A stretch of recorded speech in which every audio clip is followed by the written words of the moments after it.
Olá, bem-vinda ao HNTTV Entrevista. Eu sou Camila Ribeiro e hoje nós entrevistamos a Gigi Barreto, que é ex-perita criminal, mas que continua analisando diversos casos de feminicídio nas redes sociais. Ela é produtora de conteúdo, influenciadora digital e uma grande referência quando se fala de desvendar os pormenores de crimes contra mulheres aqui no Brasil. Seja muito bem-vinda, Gigi, aqui ao HNTTV Entrevista. É uma honra ter você conosco. A honra é toda minha. Que apresentação, me senti assim, incrivelmente. Você é incrível. Eu agradeço pelo convite e a oportunidade de falar com a população do Mato Grosso, ainda mais que é um estado que, infelizmente, está na primeira posição de feminicídios no Brasil pela segunda vez consecutiva. A gente tem uma realidade muito temerosa com relação à segurança quanto à segurança feminina aqui no estado, como você disse. Primeiro lugar do ranking de segurança, de insegurança, na verdade, né? Contra mulheres. E é justamente sobre isso que eu quero começar com você. No seu trabalho como perita, você observou ao longo da sua carreira uma repetição do padrão de crueldade sendo repetido contra as mulheres? Olha, eu não vou falar em feminicídio de padrões, porque o que a gente vê como padrão é arma branca, arma de fogo. Mas como aquilo ali se dá, depende muito da crueldade do autor, daquela intensidade que está sendo vivida aqui naquele momento também. Porque as pessoas imaginam que todo feminicídio ele vai ser premeditado. Não, é uma pequena parcela que é premeditado. Infelizmente, é na hora ali daquele calor do momento. Claro que a violência não começou ali. Eu digo que mais de 90% a violência já é prévia, seja ela física, psicológica, financeira. Então, a mulher já vem sofrendo algum tipo de violência. E em um determinado momento a coisa esquenta tanto ali que o cara vai e tira a vida da mulher. E aí são de inúmeras formas. Vai sendo usando uma arma branca, uma arma de fogo. Aí nós temos os crimes forjados, que eles são mais premeditados, e que tem aí os suicídios, né? Eu, pelo menos, já peguei alguns onde o cara realmente forjou um suicídio. Gigi, você mencionou que em diversos momentos, diversos casos, a violência acaba escalando de uma Sim, discussão para o feminicídio. sim. É uma questão, talvez, então, do ego do agressor?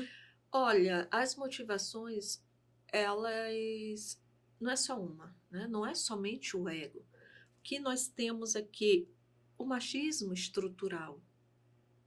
No Brasil, esse machismo ele é muito forte. Então, o homem ele tem aquela ideia que a mulher é um objeto para ele e dele. Então, é o sentimento de posse. E muito se vai também, quando se chega aí no ego, de não ser confrontado. A mulher, ela tem que ter aquela imagem da boazinha, da calada. As meninas são ensinadas ainda assim. E os meninos, o contrário.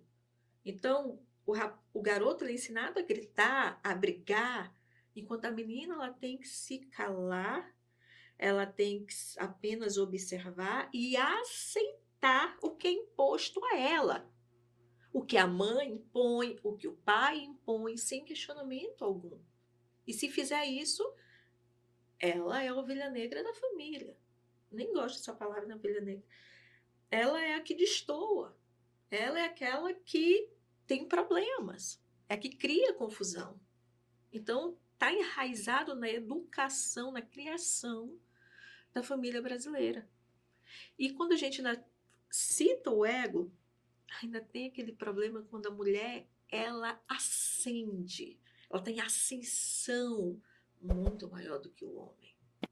O homem não quer nem igual a ele e nem maior. Uma grande maioria da parcela. Então, imagina Sempre em menor posição. uma mulher que ganha mais, que tem mais prestígio, mais reconhecimento que ele. Isso também gera. Essa questão dos falsos suicídios que você mencionou é uma recorrência nos feminicídios, você observa? Sim, sim. Eu já peguei desde latrocínio forjado a suicídio. Suicídio é muito mais comum. Então, suicídio por arma de fogo, suicídio por arma branca, por asfixia, né? A pessoa se suicidar com corda. Então, é comum isso acontecer. Agora, claro, que vai depender de como ele arma essa cena. Principalmente o de asfixia. A gente vê muitas mortes aqui por estrangulamento, assim. Aí, estrangulamento já fica claro que é homicídio, porque... Ai, não, desculpa, agora eu confundi com a esganadura, que é a mão, né? Então, o estrangulamento, o que que acontece? Eu vou acabar dizendo um pouco, mas não adianta, que tem os livros aí para as pessoas que o mal ele vai atrás, né? Então, existem duas formas aí que o suicídio ele é forjado. A forma mais grotesca, que fica nítido pra gente, que conhece, né?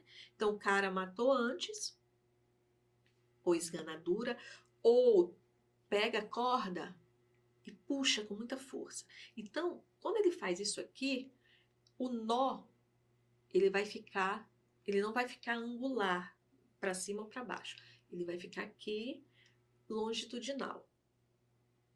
Não tem como ser alguém que se pendurou e fez uma força contrária, né? A corda para cima e o corpo para baixo. Então, o suicídio clássico, ele deixa essa marca do nó ascendente, por conta do peso para baixo do corpo.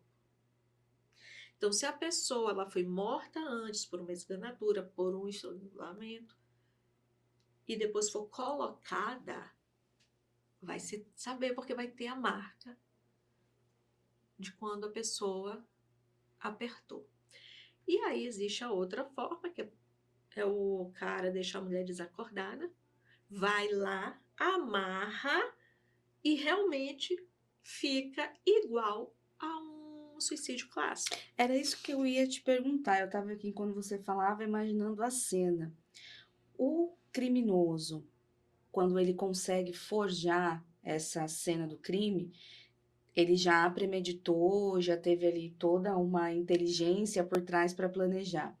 Mas quando a gente chega na parte da perícia criminal, o perito, ele faz uma vista grossa, você observa que eles fazem uma vista grossa e esses Não. falsos suicídios acabam passando por uma questão de, é só mais um feminicídio, por Não. estar normalizado ou porque essas pessoas conseguem de fato enganar a polícia? Então, vamos lá. Porque nem tudo depende só da perícia, tá? Por exemplo, nesse caso, que fica igual a um suicídio clássico, a princípio, para o perito de local, não há muita diferença. Beleza. Mas vai chegar lá no IML, o médico legista, quando ele for analisar o corpo, abrir o corpo, ele vai perceber que houve uma outra compressão. Então, o corpo fala. Pode passar ali do perito de local, mas não passa pelo médico legista. Por isso que os peritos têm que ser muito bons. E são muito bons. É uma polícia técnico-científica que é baseado em ciência. Então, não é achismo. Agora, claro, só isso vai valer porque às vezes também fica inconclusivo lá no laudo do IML. Às vezes não fica claro. Então, o perito não vai poder dizer nem que sim, nem que não. Ele vai dizer que ficou inconclusivo. E daí vem o quê? A investigação clássica, a investigação tradicional. Por quê? Aquele cara deixou outros rastros. A investigação vai dizer se aquele casal vivia bem ou não. vai dizer se havia dívidas ou não, se a mulher ia receber uma grande quantia de dinheiro ou não. Então, a investigação ali da autoridade policial e os seus agentes é justamente para ir podando o caso. Opa, vamos ver se há algum indício, alguma bandeira vermelha aqui, alguma coisa que nos leve para um outro caminho. Gigi, e você avalia que o feminicídio, ele é um crime de emoção ou existe essa questão mais forte da premeditação? Como eu te disse, são dados, tá? Os homicídios cometidos pelos homens, em geral, seja feminicídio ou não, é muito do impulso, é impulsivo. Então, eu não gosto dessa palavra emoção, né? Eu gosto mais da impulsividade, que pode estar atrelado à emoção e a outros fatores, tá? A outros fatores. E o da mulher, o feminicídio, sim, o impulsivo ele é muito mais comum do que o premeditado. O ciúme ainda acaba sendo o maior gatilho. Sim. Ciúmes, não aceitar o término. A maior parte dos crimes de gênero contra a mulher, que isso que é o feminicídio, eles são praticados por companheiros e ex-companheiros, namorado ou ex-namorado. Esse é o Então, perfil. esse é o perfil de quem não aceita o término, quem nutre um ciúme doentio pela vítima, aquele que não aceita, né, ser rebaixado, ser largado. São pessoas assim, como que a gente pode falar? Doentes Eu não gosto de também dessa amor. palavra. Essa palavra ela tem que ser riscada, doente. Porque antes era isso que se falava. E era até, ai, ele a amava muito. Por isso que ele fez isso. Então, o Brasil ele veio nessa construção de pensamento, tanto que o feminicídio ele só passou a ser uma qualificadora transformada em crime realmente em 2015. Em 2015. 2015. Esse E, fator psicológico, quando a gente fala doente, a gente tem muito essa ligação da questão psicológica, né? isso, Você abomina isso, sim. talvez pelo fator de muitos suspeitos, agressores, eles usarem as patologias mentais para terem aí se Isso. livrar de pena. Falam que surtaram, tem transtorno disso, daquilo, tudo para diminuir a pena ou até levá-lo o quê? Para uma prisão psiquiátrica, né? Em vez da comum. Então, são estratégias que os advogados criminalistas usam. E ainda são fortes por conta de que desse pensamento que dominou muito a sociedade brasileira. Tanto que quando eu te disse da criação do crime feminicídio, quando a mulher morria nas mãos do homem, do seu companheiro, do seu ex-companheiro, a pena que ele pegava era mínima. No máximo, um juiz ou outro aceitava qual qualificadora de motivo torpe, motivo fútil, ou sem de vítima em defesa sem que não consegue se defender. No máximo isso. Gigi, a gente vê hoje nas redes sociais essa questão das histórias de crimes, os comentários, que é algo que você domina, você tem um público muito grande pelas suas análises, os seus comentários. Por que que isso gera tanta curiosidade? Eu não digo que é curiosidade, ainda mais que se nós formos ver, não é somente no meu canal, mas eu ouso falar que o público de todos os canais de true crime, eles são majoritariamente femininos. E na faixa etária de 18 a 44 anos, que é justamente a faixa etária Que mais morre. que mais morre. Então, elas assistem, não é somente por curiosidade, é para saber o que acontece e, de alguma forma, como elas podem se proteger disso. Sim. Você está aqui há quanto tempo já em Mato Grosso? Eu estou desde maio aqui. Desde maio. É muito recente. E Gigi, você tem uma atuação muito forte nisso. Você está aqui desde maio, em Mato Grosso. E embora seja um período recente, você com certeza, infelizmente, já acompanhou vários casos de feminicídio.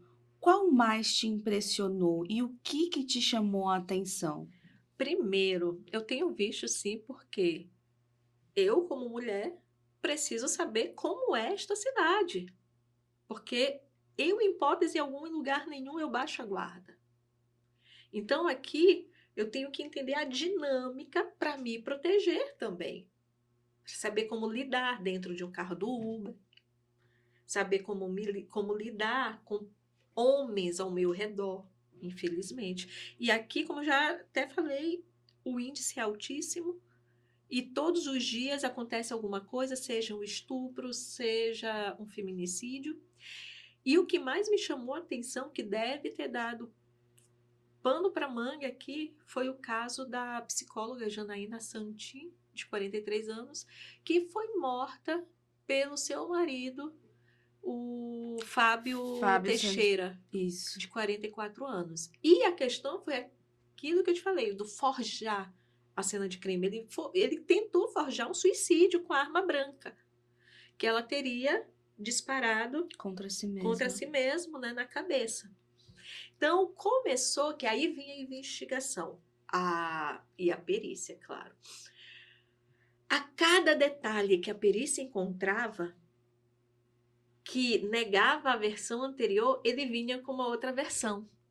Então, a primeira versão dele, foram 3 versões. A primeira versão dele, ele falou que eles começaram a brigar ali no quarto.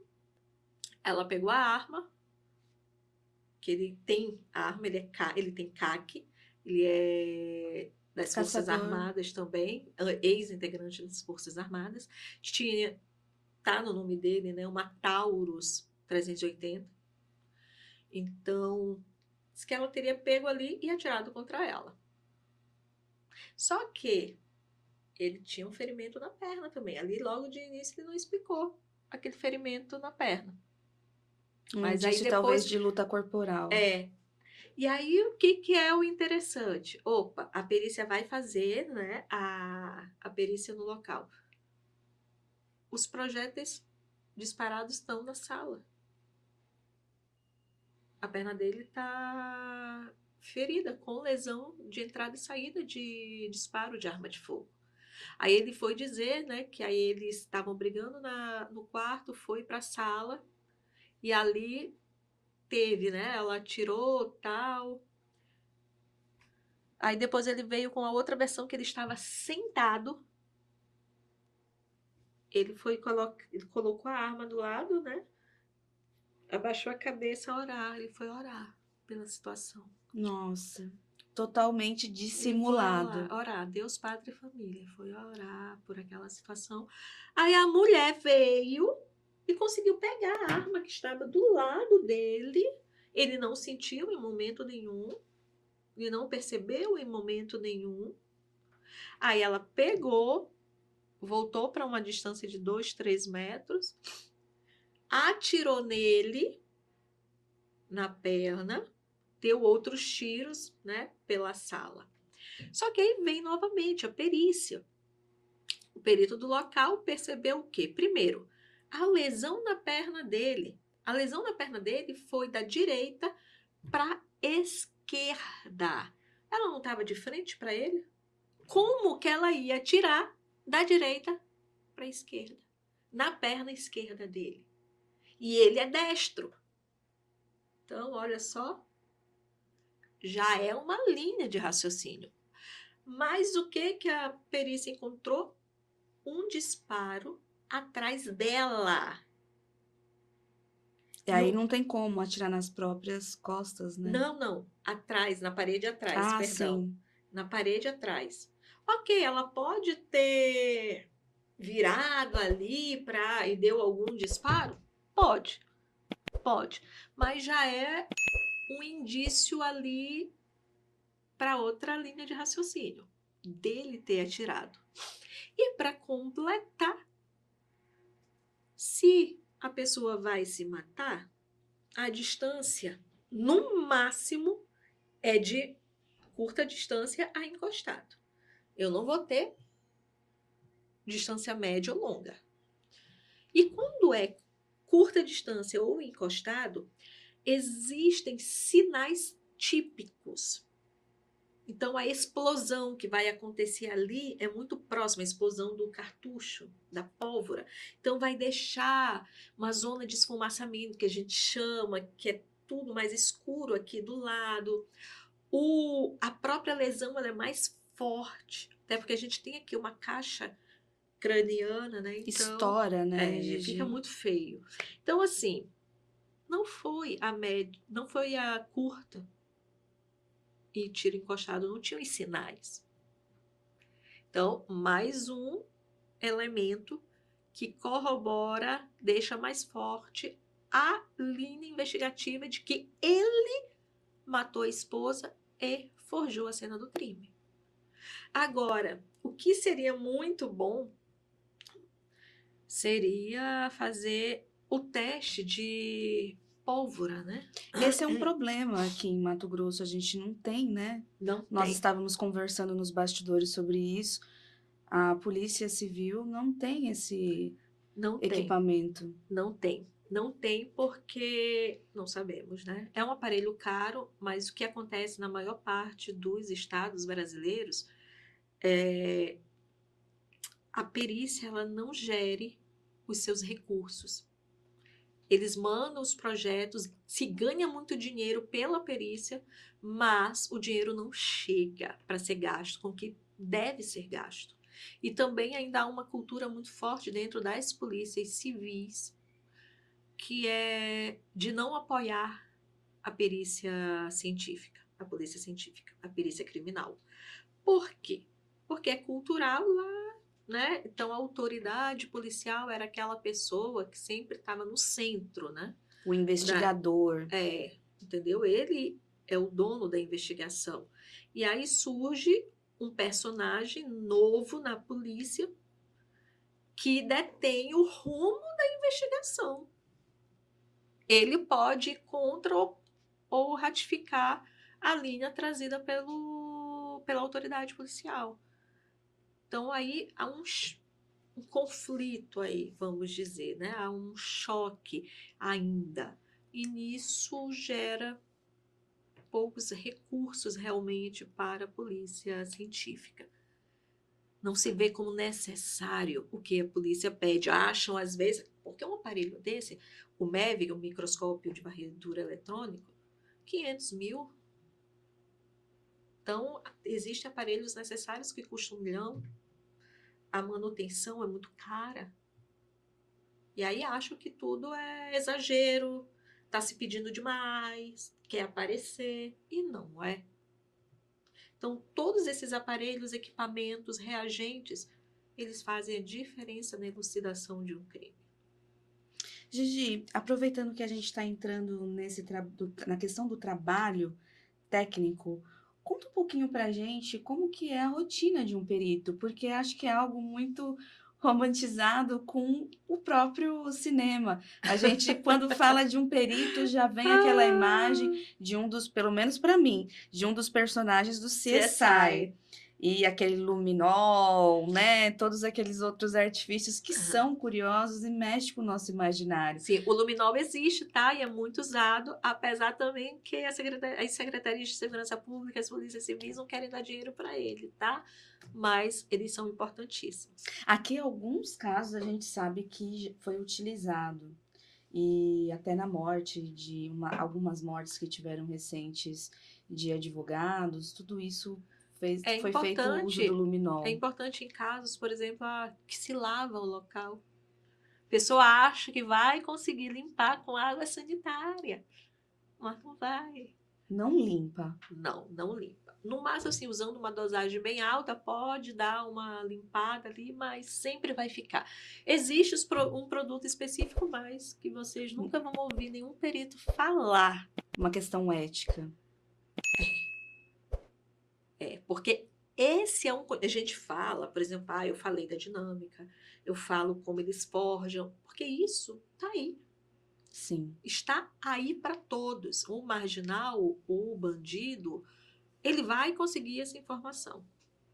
Agora, essa informação de como limpar realmente o sangue, não vai encontrar. Essa parte pedagógica para se Essa livrar parte não vai encontrar. Mas aí a rotina do perito, né, é bem diferente do CSI. Inclusive, os próprios peritos norte-americanos abominam o efeito CSI. Por quê? O efeito CSI trouxe, claro, a disseminação da profissão, e isso foi muito bom. Mas, ao mesmo tempo, trouxe aquela ideia de um crime resolvido em 24 horas. Não existe isso. Um fio de tecido.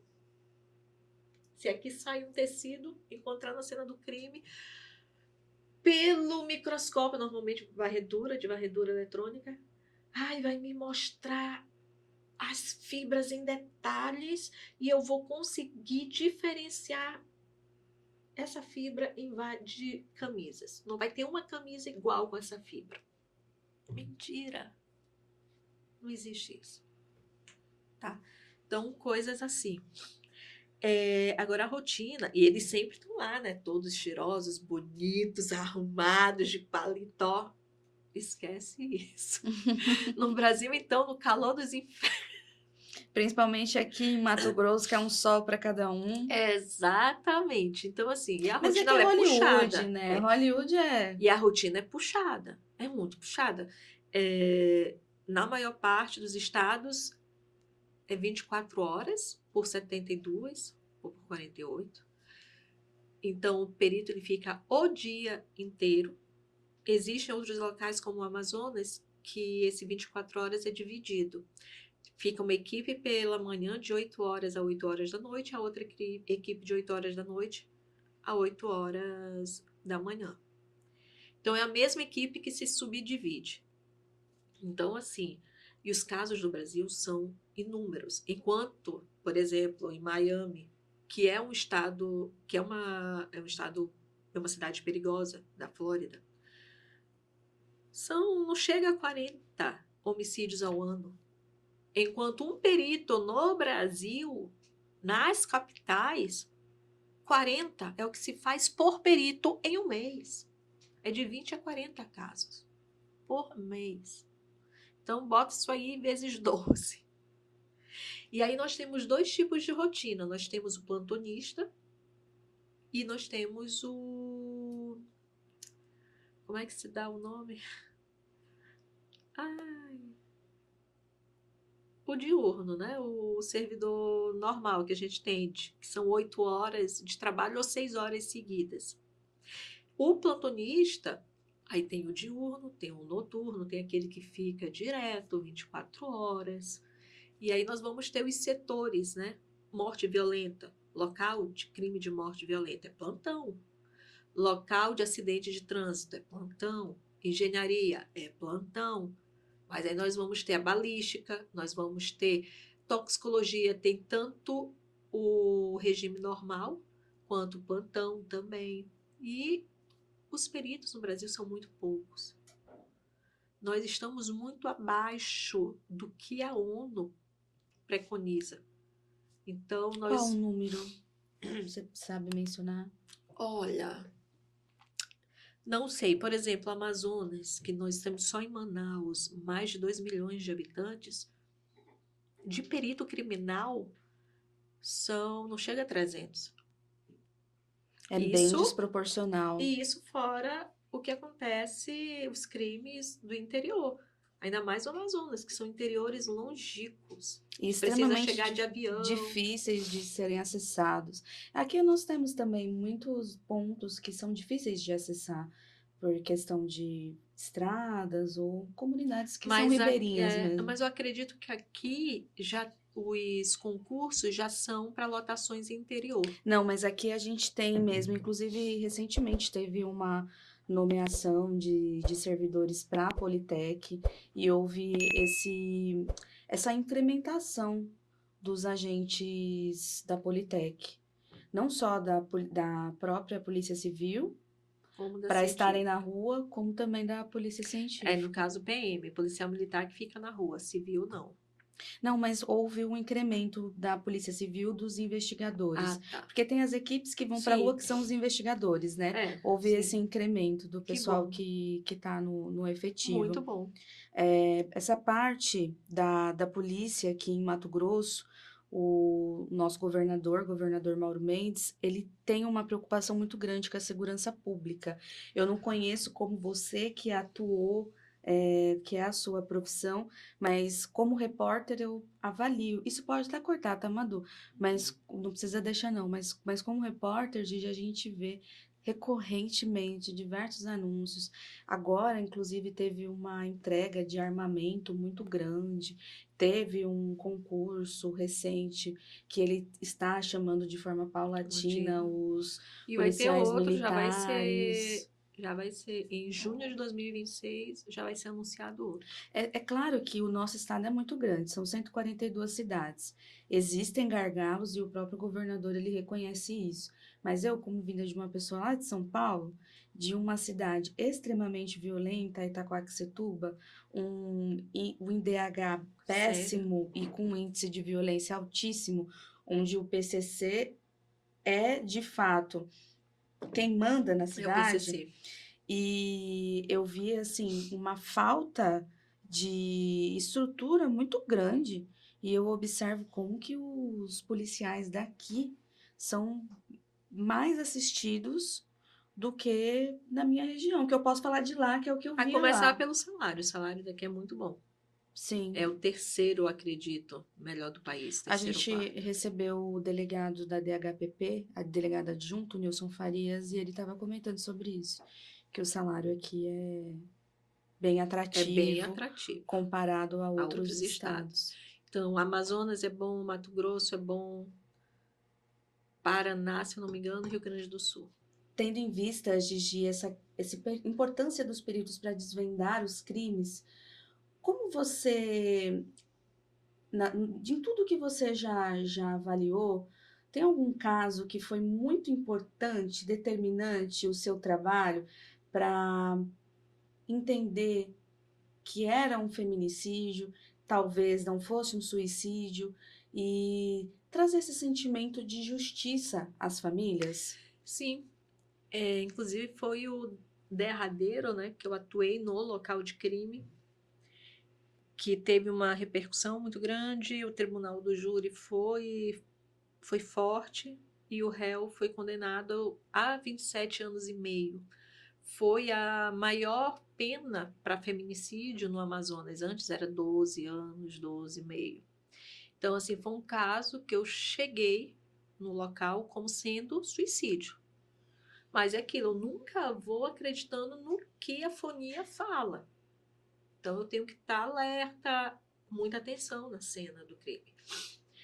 E aí, quando eu subi, detalhe, né? O que eu vou falar agora não é da praia do perito, mas a gente tem o feeling, né? Então, quando eu cheguei, o companheiro da vítima estava tomado banho, cheirosíssimo e com Louis Vuitton nos pés, o mocassim Louis Vuitton. Assim, aquilo ali vai dizer alguma coisa? Não, não vai me dizer que ele matou a vítima, não. Mas sabe quando acende a red flag, acende o sinalzinho vermelho? Que ele estava muito cheiroso. Ele passou perfume. Como que eu acabei de perder a minha mulher, meu companheiro, minha companheira ali, e eu vou estar impecável? Então, assim, tá bom, fiquei já certo. Quando eu cheguei no quarto, eu nem entrei no quarto. Eu já disse pro delegado, isso aqui não foi suicídio. Eu não tinha visto ainda nem as lesões na costa. É aquela coisa, a autoestima do homem é muito grande. Eu digo que às vezes eu queria ter essa autoestima, de fazer as coisas, as merdas que fazem, desculpa o termo, e achar que vai se sair impune. Então o corpo daquela vítima, aquela vítima tinha 18 facadas, sendo 3, 4 nas costas. E as manchas de sangue, elas são fundamentais na cena do crime, quando elas estão ali. Então, eu vi estava repleto de manchas de sangue, teve outras muito importantes, mas teve uma que estava a 1 metro de distância da vítima. A vítima, ela estava numa cadeira que reclinava, naquelas poltronas. E essa mancha, ela estava longitudinal. Então, não foi um respingo de sangue daquela cadeira para lá. Não foi. Ela estava longitudinal. Era alguém que andou com a faca e pingou. É a dinâmica mais possível. Como vocês têm que estar atentos aos pequenos detalhes. Aí outro detalhe que a gente pensa que é só a presença de mancha de sangue. Não, mas a ausência também fala. Por exemplo, o que eu encontrei ali. Como ela estava reclinada, então ela estava na altura ali da cama, tá? Então as manchas de sangue todas estavam daquela altura do colchão para baixo.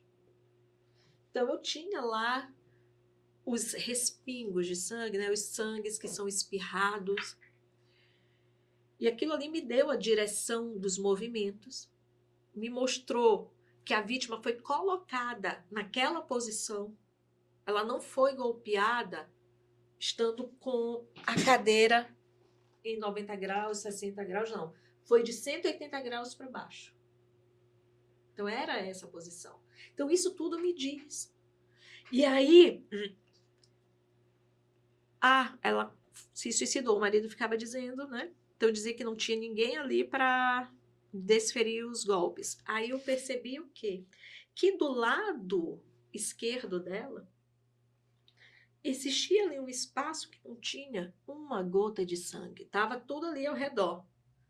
Inclusive longitudinais, de quem segurou a faca e respingou. Por que aquele local ali não tinha o que a gente chama de mancha fantasma? Está ao redor, mas não está ali. Isso significa que havia um anteparo físico ali.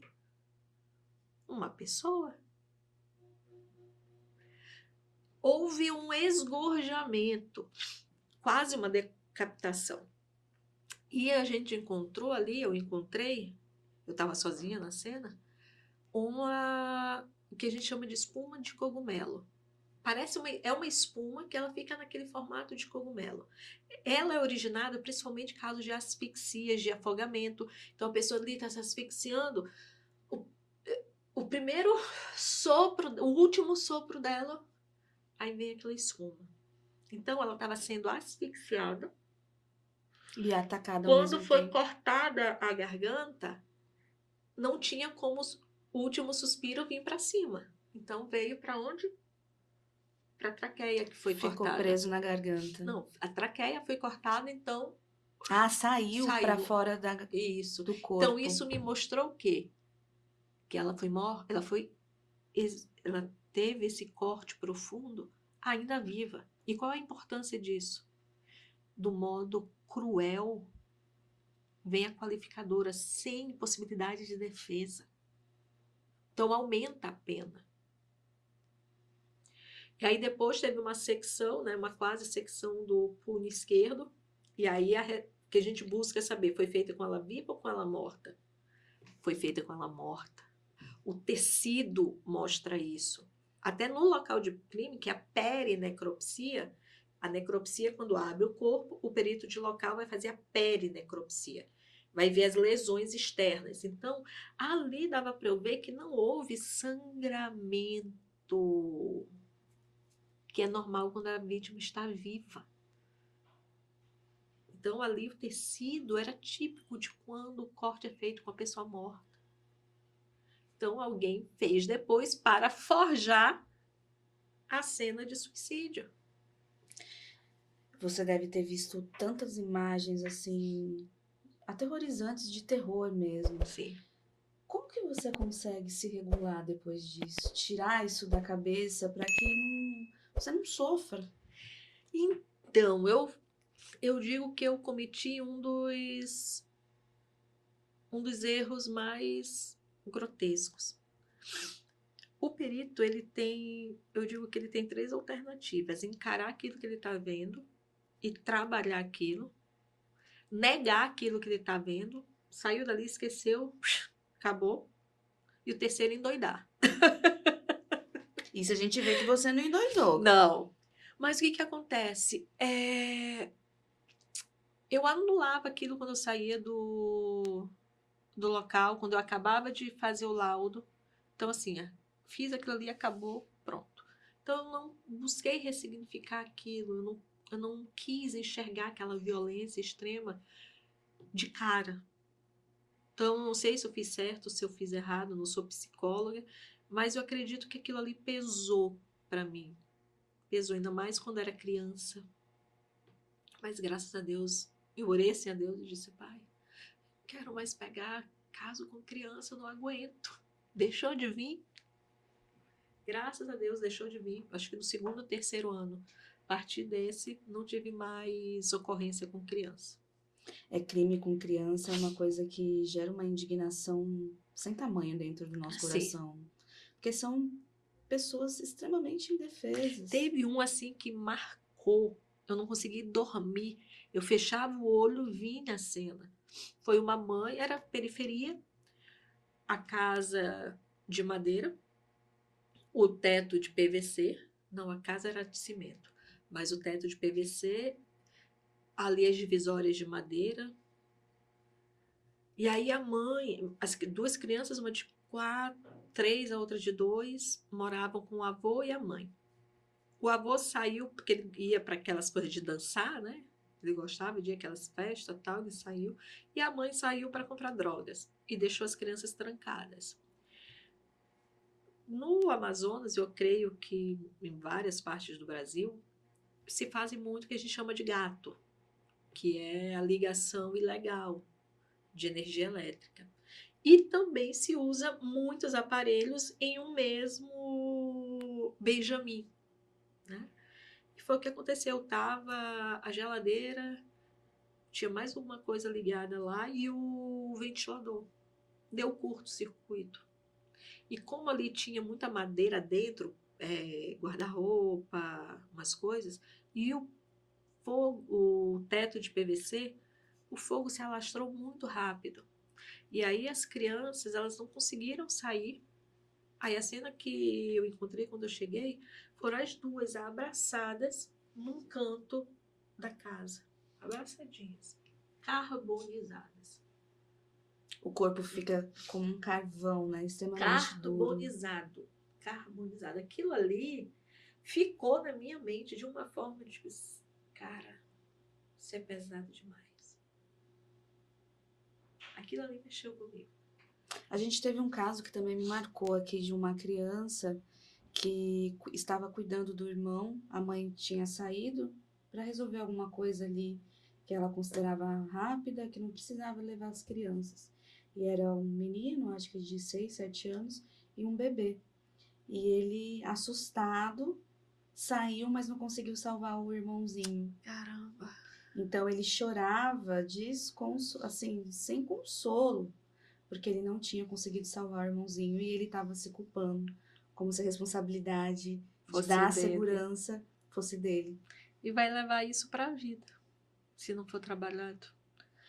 Que mensagem que você deixa, Gigi, para as famílias que perderam mulheres que eram mulheres fortes, mulheres importantes e acabaram sendo mortas de forma covarde? Eu vou dar dois conselhos para essas famílias e para as mulheres que sofrem a violência. A essas famílias, que continuem buscando justiça se não for feito, porque a gente sabe que a justiça brasileira ela é muito demorada. Casos aí há 10 anos, 15 anos se arrastando, mas se mantenha firme. E use esse caso que aconteceu na sua família, essa tragédia, para alertar outras mulheres. Porque todos nós temos alguma mulher ao redor que está passando por violência doméstica. O Brasil é enorme e os casos são altíssimos. É impossível não ter uma pessoa, uma mulher próxima, direta ou indiretamente, que não esteja sofrendo. E aí vem o conselho que essa família pode dar a essa mulher e que eu dou também. Não tem cura a violência doméstica. Esse homem não vai mudar. Não existe mudança. Só vai piorar. Sei que é difícil, ainda mais quando há uma dependência financeira e emocional, mas tem que arrancar forças do útero, pedir ajuda, auxílio e sair fora da forma mais sábia e com maior segurança, mas sair desse relacionamento. Muito obrigada, Gigi, pela sua atenção, pelo seu tempo, por estar aqui conosco. Eu que agradeço. Como eu disse no começo, foi uma honra para a gente recebê-la aqui. Para mim também. E muito obrigada a você também que nos acompanhou até o final dessa entrevista. Continue por dentro de tudo o que acontece em Mato Grosso, no Brasil e no mundo, em hnt.com.br. Se inscreva aqui no canal do HNT TV no YouTube e também acompanhe o Hiper Notícias nas redes sociais. Todos os dias, Minuto HNT e vídeos super interessantes para você aqui no nosso canal. Até o próximo episódio.